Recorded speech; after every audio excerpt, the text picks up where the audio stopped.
The soft plastic swim bait is one of the first lures most people learn to fish. It was actually one of the first lures I used to catch smallmouth bass. And after 20 years of fishing with soft plastic swim baits, I want to show you how I would learn to fish it if I had to start all over. If you are having a hard time catching fish with this lure, I will walk you through everything you need to know, what gear to use, where to fish it, and how to fish it so that you can start catching more bass. So let's start with talking about gear. You don't need anything fancy to fish with this technique. It is actually a very basic technique that is made to mimic little minnows swimming on the bottom, which is exactly what bass want to eat. Now today, I'm going to show you two different rod and reel setups that you can use this on. One if you are just getting started, trying to catch fish for the first time, learning how to fish. One if you have been fishing for quite some time and you want to level up your swim bait game. I'm going to show you how to use this to help you catch a little bit more fish. Now the first combo we're going to start with is a spinning rod. Even if you are just getting into fishing, this technique is super simple to use and you can fish it on a spinning rod that you can use most of your other techniques on as well. What I'm going to look for in my spinning rod is something that is a medium power. So this is a 6'10" medium power fast action. And what that means is it has a little bit of backbone down here so we can actually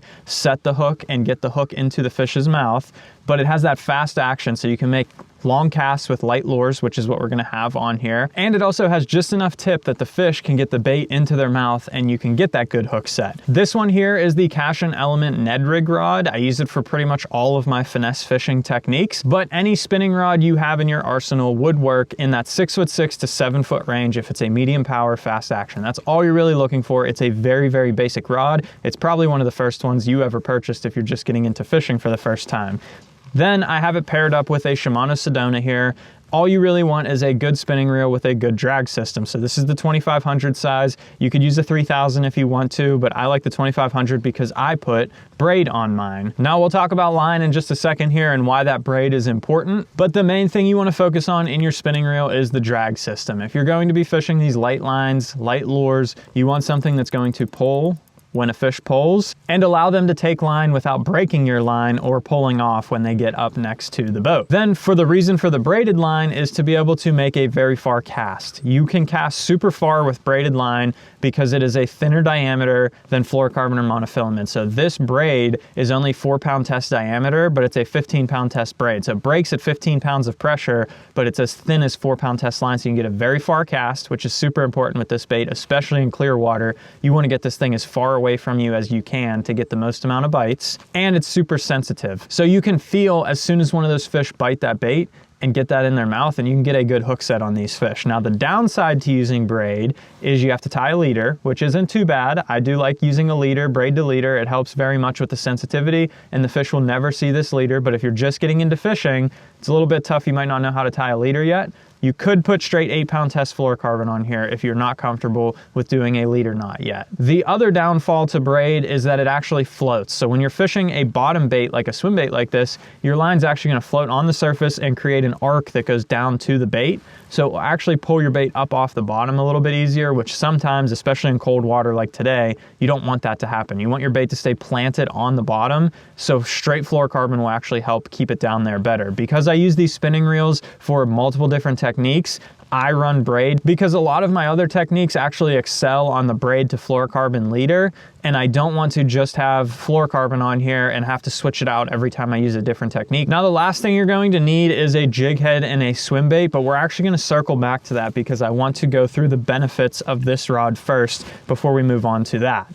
Now this is just a Baitcaster rod that has a very similar action and power to that setup right there. So this is actually a 7-foot medium power extra fast action. This is the Cash and Icon topwater and jerkbait rod. It works excellent for those techniques, but it's also a great swim bait rod as well. The reason being is it has a very soft tip to it to allow you to work those jerkbaits and topwaters, which also excels in allowing those fish to get this bait into their mouth when they bite it. And then it has that medium power to be able to get a good hook set and control those fish a little bit better. I find that I control them a little bit better on a Baitcaster, mostly because I can go up to some higher pound tests. So I have a 7:2-to-1 gear ratio on here to allow me to work this bait quickly if I need to, or keep it slow down on the bottom. But I have it spooled up with straight 12-pound test fluorocarbon. I run 12-pound test fluorocarbon for my jerk baits, so I can use this rod for multiple different techniques. And then I can also use that straight fluorocarbon to keep my bait on the bottom, and I find it stays down there much better, holds bottom contact. If I'm using an 8-pound test fluorocarbon leader on that spinning rod, you're going to break off a little bit more because you're running this bait into rocks and you'll start to get chafes in your line. Where the 12-pound test has a little bit more abrasion resistance and will hold up over time, bouncing into those rocks, you'll land some of those fish that might break you off on that lighter pound test. And I would be hesitant to put straight 12-pound test on a spinning rod because it has a ton of memory and it will likely lead to a lot of wind knots, where it's a little bit more controllable on a Baitcaster there. So having that higher line size can help a lot. But whichever your comfort level is, if you feel comfortable with a spinning rod, you will catch plenty of fish with a spinning rod. And if you feel comfortable with a Baitcaster, you will catch plenty of fish with a Baitcaster. We are going to use both of these today and show you it's possible to catch fish with either one of these setups. Now, to finish your rig off, you need two things: a jig head and a swim bait. It's very, very simple. When I'm picking a jig head, there's all kinds of jig heads that you can choose from on the market. The main thing you want to look for is a very sharp but fine wire hook. Usually I like a 1/0 or a 2/0 size, and I prefer to get one with a Gamakatsu 604 is the specific number. Now, I make these myself, so I pour them with that 604 in a 1/0 or a 2/0. I have two options here for those, and that is either just a straight ball head jig. I've poured these for years. They're very cheap and quick and effective to make. And if you lose a bunch of swim baits, it's no big deal. And these right here are a little prototype swim bait minnow jig head that I've been working on. They might be for sale here in the near future. I'm actually testing these to make sure that they are ready for sale. But if you can't make your own or can't find those, any type of a finesse swim bait jig head will work. So the Gamakatsu ones, they actually make those for sale. You can buy those. I'll link all the gear in the description below if you'd like to check any of these products out to get this all set up for yourself. Or like the 6th Sense finesse swim bait heads, these things work awesome too. They have a super sharp little needle point hook in there, and you can get a lot of fish hooked easily. You don't have to set the hook hard with these baits. And if you get hung up on the bottom, having a light wire hook will allow you to actually like bend that hook out a little bit. You can reel it up, sharpen it up, bend it back, and keep fishing and not lose a million jig heads to a bunch of rock piles down there, and not be afraid to fish it where the fish live. The only other thing to mention with your jig head is to find the right size, and we'll talk about how to choose the right size while we're fishing the bait up here. But mostly I keep it between a 1/8 and a 5/16 ounce jig head. That's about the size range that I like to go. I've gone as heavy as a 3/8 before. You can go up to about a 3/8 size, but the 1/8 to 3/8 seems to be the range that these jig heads are made in. And they don't seem to run any bigger or smaller than that because of the way that the hook is shaped and the size of it. You can only fit so big of a hook into some of these molds. And then finally, you have to pick a swim bait. And there's a ton of these on the market. You have to honestly just choose your favorite one, try a bunch of them, see what you like the best. They're all pretty much good. The main thing you're looking for is a very soft plastic.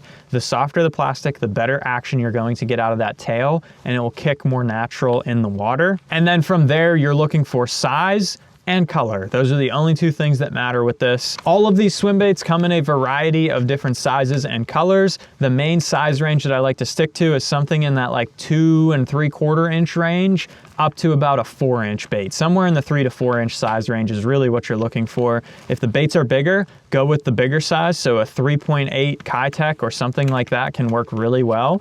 If the baits are a little bit smaller, you can go to a 2.8 Kitech if you want to and get that bait really, really small. My main size range that I like to stay in is that like 3.3, 3.2 size range. About a 3.5 inch bait is like the most common size that you can use, but really you have to match it up to your forage. If you match the hatch perfectly, they will eat this bait. It's super natural and catches a bunch of fish. Then from there you have to pick color, and it really depends on water clarity and what the fish are feeding on. So if you have fish that are feeding on shad and other bait fish looking presentations that are like that whitish silver color, colors like Pro Blue or Clearwater Rose, baits like that, those are going to work a lot better in that clear water range. And then as the water gets dirtier, you can use baits like the Ghost Ice Minnow or the Sight Flash. Those colors will work a little bit better in those types of water. And then if you have fish that are feeding on perch or bluegill or creek chubs or other little river minnows, something like an electric shiner or an electric shad can work very well in those conditions. And then one of my favorite colors is this perch juice color. It has like a chartreusey color to it, but it's more of like a clear golden green.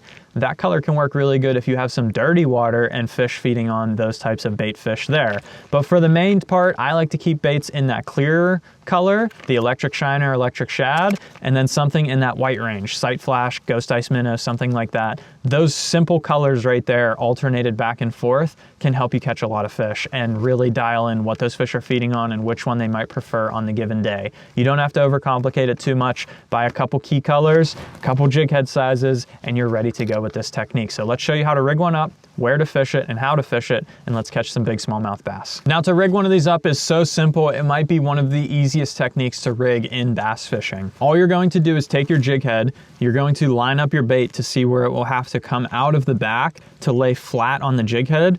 I'm gonna mark that little segment right there with my fingers, and then I'm going to run the jig head down the bait all the way until it gets to that segment, making sure to keep it nice and straight. Almost all of these baits will have a center line on it so that you can run it straight down the bait. You'll pop it out right there where the bait is supposed to lay flat. You'll push it all the way up the hook keeper, and you have a flat, straight swim bait ready to go. But there's a little hack you can do to keep these baits on a little bit longer. You can pull it just back off of the hook keeper there and take a drop of super glue and put it right on that hook keeper, and then slide the bait back up. That super glue will lock it onto the head, and that bait will not come off until that fish literally rips it apart and you can't fish with it anymore. But now we are all rigged up, so let's get up on the front deck and show you where and how to fish this. But before we do, if you could head down below and hit the subscribe button. Only 14% of you that watch the channel are actually subscribed, and I'm trying to reach that 100,000 subscriber mark. So if you could help me out with that goal, that would be greatly appreciated. But for now, let's show you where to fish this to catch the most fish. So swim baits shine anywhere that these fish are trying to feed on bait fish. We're fishing right up into the winter right now. The water temperatures are getting very cold. We have about 48 to 50 degree water temperature, and these fish are trying to feed up for winter. So what we're gonna look for is areas that these fish can chase bait fish, and really just key ambush points for these fish. Now, we're fishing in a river today, but if you're fishing in a lake, that could be points, it could be pockets, anything that these fish could relate to, rock piles. Today, since we're gonna be fishing in the river, we're gonna be targeting these rock piles. And the main thing we're looking for is current breaks. So you can see this big rock in front of me right here. It sticks out into the river, and behind there is a perfect current break. You can see how the current slows down in there. It kind of swirls on top of the water. Even if you don't have electronics, you can find all this with your eyeballs just by looking at the environment up on the bank. Usually I'm using this bait to target smallmouth, and in the wintertime, I'm gonna be looking in that 10 to 20 foot depth range with some rock. That's gonna be the key. If we can find some rock, that's gonna break the current. In that deeper water, that's where the bait fish are gonna be, and they're gonna be able to ambush those in that area. Now, once you find that area, that 10 to 20 foot depth range, that's gonna drive what size jig head you need to be throwing. So depending upon how rocky the bottom is, the type of cover that these fish can be in, you might need to use a lighter or heavier jig head, also dependent upon the wind and the current conditions, to get your bait down to the bottom. The key is that you want your bait to stay on the bottom or very close to it. Now, if your jig head is too heavy, you will get snagged every single cast. So if you're throwing it out there and it's plowing into the bottom and just getting stuck under every single rock, it's because your jig head's too heavy. If you throw it out there and you can't feel the bottom ever, or you never feel it tick any rocks, your jig head's probably too light. So that's how I'm going to gauge what size jig head I need. I started with a 3/16 today. We have light wind so far. It's gonna pick up a little bit throughout the day, but we have light wind, we have light current, and I'm only gonna be fishing in about 10 to 15 foot of water on that shallower side. So a 3/16 is probably the perfect choice. Now, if I start fishing it and I can't feel the bottom, I'll go up to a 1/4 ounce or a 5/16. If I start snagging too much, I'll drop it down to a 1/8. So that's basically how I'm going to decide. I kind of keep all of those jig head sizes with me to make sure I can dial it in. Sometimes the smallest weight change can make a big difference. I've seen it where I've fished a 1/4 ounce, get a bunch of snags, don't catch a lot of fish. As soon as you go to a 3/16, they started biting it. It's only a 1/16 ounce difference, but it's just enough lighter weight that it flows more naturally, especially in river systems. It's very important in river systems to match the weight perfectly. Now as for a retrieve, I'm gonna show you on the spinning rod here, and then as we fish, I'll show you with the Baitcaster once we start catching some fish here. All I'm going to do is find the area that I want to fish. I'm going to make a long cast, and that's where that braid comes into play. I'm going to lay my line on top of the water so I can watch my slack, and I'll feed it a little bit of line to make sure I'm watching my bait go all the way down to the bottom. I can see my line is still going out because it's pulling the slack, so it's sinking, and it just laid slack on the bottom. So once I see that line come slack back to me, I'll go ahead and pick up my slack up to the bait, and I'm just gonna start a slow, steady retrieve just like this, and feel it bouncing along all of those rocks down there on the bottom. This is the easiest technique to fish because you literally just reel it like this, and the fish will do the rest. They'll bite it, they'll do whatever you need. As long as you're contacting the bottom and bouncing it off those rocks, you have a large chance at getting these fish to bite, and it's just going to look like a natural little minnow swimming down there on the bottom. And then you'll just repeat. So I'll find where I want to throw it, make a far cast, let it sink all the way down to the bottom. The biggest part is going slow. You have to go very slow with this technique. So I watch my line go all the way out, and it just laid slack on the bottom, so I'll pick up my line and start a slow, steady retrieve. If you reel too fast, it will come up off the bottom. You'll think you're down near the bottom, but you aren't, and it's actually not in the strike zone of the fish at all. That is the biggest tip to catch more fish with this technique, is fishing it slow to make sure you're staying in the strike zone. And as that water gets colder, that strike zone gets smaller. So in the spring, summer, those fish might come up 5, 10 feet off the bottom if the water's clear to come bite that bait. In the winter, they might come 6 inches, that's it. They might not go any further than that, so you need that bait on the bottom for them to get it to bite. And the retrieve with the Baitcaster looks exactly the same. There is no difference to it at all. You just crank it until you get a bite, making sure it's staying on the bottom. Now there's one last trick that I have to help you catch even more fish, especially in the wintertime. When you throw this thing out here, sometimes you're gonna be fishing varying levels of terrain. So it might be 5 foot up there and 15 all the way out here. Your bait will not sink as it comes out to the deeper water. So you need to make sure it sinks down. So what I do, I let it get all the way down to the bottom again. I'll start my slow retrieve. And as I feel it bumping into the bottom, I'm still good, I'm still good, I'm still good. Now I'm not feeling the bottom anymore. So I'll kill it and I'll watch my line. You'll see your slack go back out to the bait. Just a short little pause, it'll sink back down to the bottom, and then you can start a retrieve again. Sometimes they'll eat it on the pause. They'll be chasing it, and as soon as it falls and falls down to the bottom, they'll pick that bait up and you'll feel the little tick. But other times it's just to make sure that that bait is staying on the bottom. Again, keeping it in the strike zone. If you're reeling it through 10 foot of water and all of a sudden it gets over 15, you can be from 6 inches on the bottom to 5 foot off the bottom just in a few feet because you cleared a little ledge that was on the bottom. So when you stop feeling the bottom, every once in a while, just stop and bottom check yourself. If your line starts going back out, feed it some slack, let it get back down to the bottom, start your retrieve again. You can stair step it down terrain and work different water depth levels the whole way back to you, and it'll keep your bait in the strike zone for 2-3 times as long than if you just reeled it in. And 2 or 3 times longer in the strike zone every single cast over multiple casts a day is going to equal a lot more fish. Now the hook set is very, very simple. All you kind of do is just lean into these fish. You don't have to set the hook hard or anything. That's why you have that really sharp light wire hook. But in order to show that, we got to catch some fish. So let's get everything set up. Let's start working through all these rock piles here and see if we can catch us some big smallmouth bass. There's one. There's one. You can see I felt him just do that little tick on the rod, and all I did was just keep winding and let him load up and just kind of sweep the rod back towards me. And you get a very good hook set on these fish. They usually do not come off. And you can see right here, hooked right in the corner of the mouth there. Barb gets them behind the jawbone, and they stay on all the way back to the boat. Not a big one, but it's our first one on the swim bait there. Went to a white one instead of that electric shad. The water's a little bit dirty, and we got us a bite. So we're gonna see if we can get us any more down there, but we're gonna let him go and get back to it. Bye, buddy.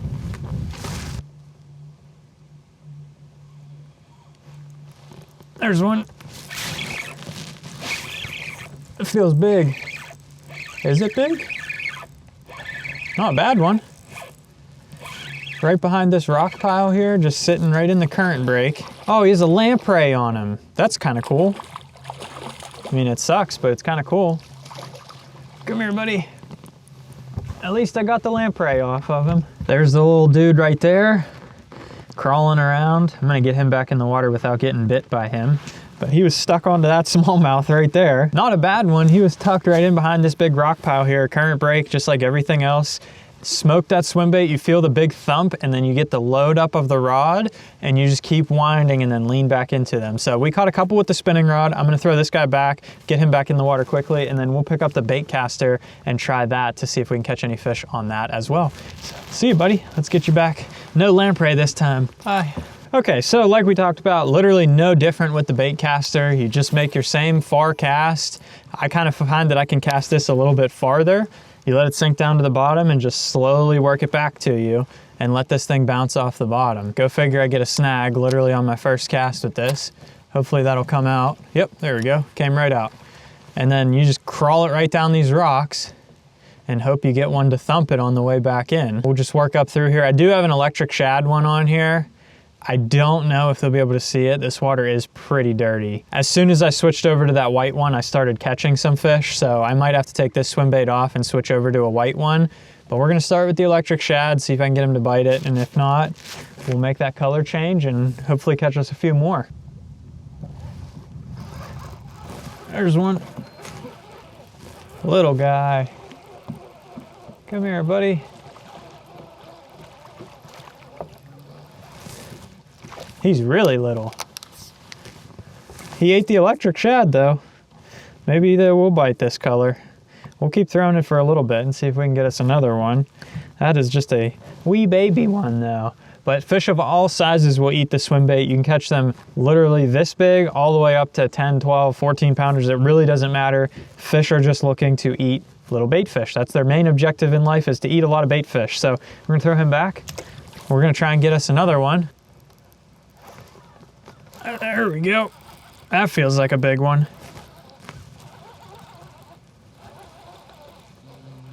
That's a good fish.